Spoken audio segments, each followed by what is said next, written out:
les petits lecs, voici une lecture pas comme les autres et selon votre goût ou votre humeur, vous pourrez le considérer comme un magnifique roman de science-fiction ou comme une fable écologique. Quoi qu'il en soit, et le désert disparaîtra, ne vous laissera pas indifférent. C'est une ode à la nature et à la terre, un roman jeunesse à mettre entre toutes les mains. Quant à son auteur, Marie Pavlenko, si elle est une femme engagée dans l'écologie, son œuvre s'en ressent sans pour autant faire preuve de morale excessive. Le message est passé avec délicatesse, intelligence et romance naturellement. Vous l'aurez compris, j'ai adoré ce roman désertique et je crois que le cadre autour de moi est idéal pour vous en parler. Une autre histoire se déroule sur la Terre. N'importe où sur la Terre, puisque le monde n'est plus qu'un désert de sable. Il existe encore quelques rares villes faites de bâtiments bétonnés, mais elles sont réservées à quelques rares personnes.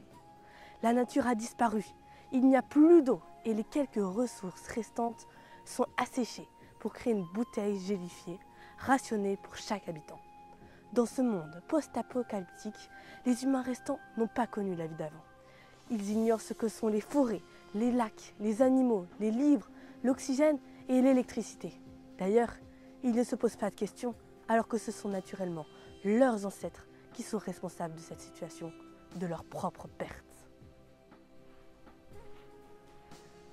Dans ce monde, il existe un peuple nomade, où vit Sama, une jeune fille de 12 ans. Sa tribu survit grâce à la chasse aux arbres, même si elle n'en a jamais vu, tant ils sont rares.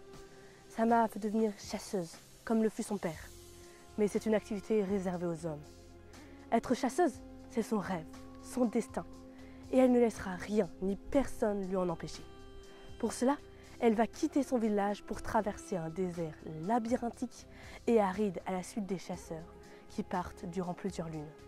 Mais très vite, elle les perd et se retrouve seule dans un environnement dangereux et qui cache mille et une créatures. C'est alors qu'elle va faire une rencontre qui changera à jamais son destin et celui de sa tribu. Ce livre est tout simplement beau, rempli de poésie, porteur d'espoir malgré un monde sombre. C'est évidemment un message fort que son auteur nous transmet sur l'avenir de notre planète et sur la survie de l'espèce humaine comme celle des animaux et de la nature. Mais je vous le répète les petits legs, ici, pas de plaidoyer écologique, mais un roman qui peut faire réfléchir si l'on le ressent, le besoin, sur notre avenir, celui de notre génération et sur l'évolution de notre mode de vie et pour sauvegarder la planète. En résumé, il s'agit là d'un petit bijou à découvrir. Bonne lecture les petits lecs et n'hésitez pas à me dire dans les commentaires ce que vous en avez pensé. Allez, bye bye!